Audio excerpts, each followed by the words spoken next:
ಎಲ್ರಿಗೂ ನಮಸ್ಕಾರ. Welcome back to Sharusudhana kitchen. ನಾನಿವತ್ತು ನಿಮಗೆ ತುಂಬಾ ಟೇಸ್ಟಿಯಾಗಿ ಬೆಳ್ಳುಳ್ಳಿ ರೈಸ್ನ ಯಾವ ರೀತಿ ಮಾಡ್ಕೊಳ್ಳೋದು ಅಂತ ವಿಡಿಯೋನ ಶೇರ್ ಮಾಡ್ಕೊಳ್ತಾ ಇದ್ದೀನಿ.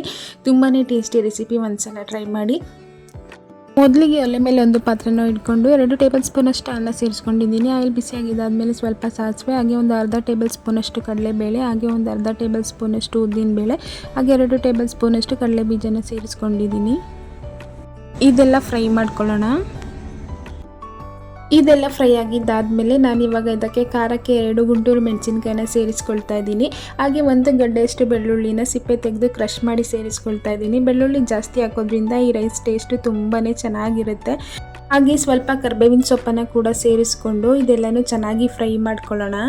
ಯಾರಾದರೂ ಹೊಸದಾಗಿ ನಮ್ಮ ವಿಡಿಯೋನ ನೋಡ್ತಾ ಇದ್ದರೆ ನಮ್ಮ ಚಾನಲ್ನ ಸಬ್ಸ್ಕ್ರೈಬ್ ಮಾಡಿಕೊಂಡು ಸಪೋರ್ಟ್ ಮಾಡಿ.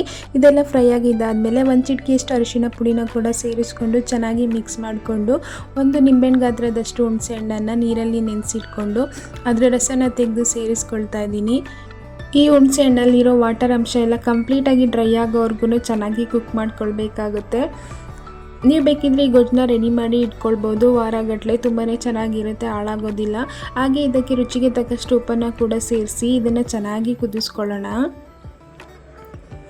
ಎಷ್ಟು ಚೆನ್ನಾಗಿ ಕುದಿಸ್ಕೊಳ್ತೀವೋ ಈ ರೈಸ್ ಟೇಸ್ಟು ಅಷ್ಟೇ ಚೆನ್ನಾಗಿರುತ್ತೆ. ಇದು ಕುದಿಯೋಷ್ಟರಲ್ಲಿ ನಾವು ಇದಕ್ಕೊಂದು ಪೌಡರ್ನ ರೆಡಿ ಮಾಡ್ಕೊಳ್ಳೋಣ.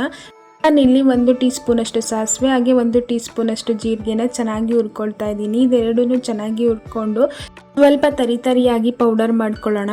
ಈ ಕಡೆ ನೀವು ನೋಡ್ತಾ ಇರ್ಬೋದು ಹುಣಸೆಹಣ್ಣಲ್ಲಿರೋ ವಾಟರ್ ಕಂಟೆಂಟ್ ಎಲ್ಲ ಕಂಪ್ಲೀಟಾಗಿ ಡ್ರೈ ಆಗಿದೆ. ನಾವಿವಾಗ ಇದಕ್ಕೆ ಸಾಸಿವೆ ಮತ್ತು ಜೀರಿಗೆ ಪೌಡರ್ನ ಸೇರಿಸ್ಕೊಳ್ಳೋಣ. ನೀವು ನೋಡ್ತಾ ಇರ್ಬೋದು ನಾನು ಈ ರೀತಿಯಾಗಿ ಕ್ರಷ್ ಮಾಡ್ಕೊಂಡಿದ್ದೀನಿ. ನೀವು ಈ ಗೊಜ್ಜನ್ನು ರೆಡಿ ಮಾಡಿ 1 ವಾರ 15 ದಿನದವರೆಗೂ ಎತ್ತಿಟ್ಕೊಳ್ಬೋದು. ನಿಮಗೆ ಬೇಕಾದಾಗ ಯೂಸ್ ಮಾಡ್ಕೊಳ್ಬೋದು. ಈಗ ಈ ಪೌಡರ್ನ ಸೇರಿಸಿ ಒಂದ್ಸಲ ಚೆನ್ನಾಗಿ ಮಿಕ್ಸ್ ಮಾಡ್ಕೊಳ್ಳೋಣ. ಮಿಕ್ಸ್ ಮಾಡ್ಕೊಂಡಿದ್ದೆಲ್ಲ ಆದಮೇಲೆ ನಾನು ಇದಕ್ಕೆ ಒಂದು 3 ಕಪ್ಪಷ್ಟು ರೈಸನ್ನು ಸೇರಿಸ್ಕೊಳ್ತಾ ಇದ್ದೀನಿ. ರೈಸನ್ನು ಸೇರಿಸಿ ಚೆನ್ನಾಗಿ ಮಿಕ್ಸ್ ಮಾಡ್ಕೊಳ್ಳೋಣ. ರೈಸ್ ಮಿಕ್ಕಿದಾಗ್ಲೂ ಈ ರೆಸಿಪಿನ ಮಾಡ್ಕೊಳ್ಬೋದು, ಅಥವಾ ಬಿಸಿ ಬಿಸಿ ರೈಸ್ ಮಾಡಿದಾಗ್ಲೂ ಈ ಥರ ಮಾಡ್ಕೊಳ್ಳಿ. ತುಂಬಾ ಟೇಸ್ಟಿಯಾಗಿರುತ್ತೆ ಈ ರೆಸಿಪಿ.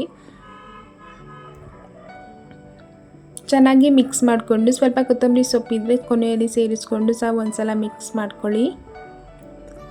ಇಷ್ಟೇ ಈ ರೆಸಿಪಿ. ತುಂಬಾ ಕ್ವಿಕ್ಕಾಗುತ್ತೆ, ಹಾಗೆ ಟೇಸ್ಟ್ ಅಂತೂ ತುಂಬಾ ಚೆನ್ನಾಗಿರುತ್ತೆ. ಈ ರೆಸಿಪಿ ವಿಡಿಯೋ ನಿಮಗೆ ಸ್ವಲ್ಪನಾದರೂ ಇಷ್ಟ ಆಗಿದ್ದರೆ ಲೈಕ್ ಮಾಡಿ, ಶೇರ್ ಮಾಡಿ, ಕಮೆಂಟ್ ಮಾಡಿ. ಹಾಗೆ ನಮ್ಮ ಚಾನಲ್ನ ಸಬ್ಸ್ಕ್ರೈಬ್ ಮಾಡಿಕೊಂಡು ಸಪೋರ್ಟ್ ಮಾಡಿ. Thanks for watching.